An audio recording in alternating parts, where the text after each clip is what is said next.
I'm Nance Williamson, and I'm from Clintonville, Wisconsin, originally. I grew up in a little town of 5,000 people. My dad was a veterinarian, my mom was a mom and raised 4 of us, and it's dairy country. It's like really beautiful rolling hills and red barns and cold.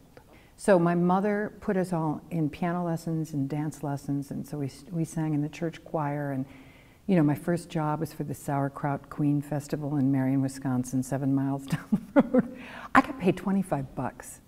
Yeah, and so I played my guitar. So that was the thing, you know, anytime they needed entertainment in our little world, they would call the Williamson Girls. It was a Nagel Jackson play that Nagel directed called Hotel on Marvin Gardens. And I played the self-obsessed kind of person at the middle of it. She was an editor of a magazine called Me.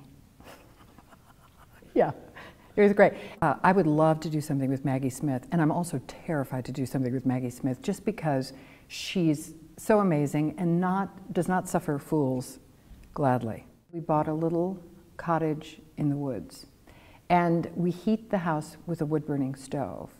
And I mean, it's a normal house except for that, but it feels, when we first moved up there, after being in the Lower East Side of New York, where one tree on our block had trouble holding onto its leaves, to, you know, 3 acres in the woods where deer come by, and all of a sudden our lives changed from being very urban to very wood-like, wood nymphs. We were wood nymphs is what we were.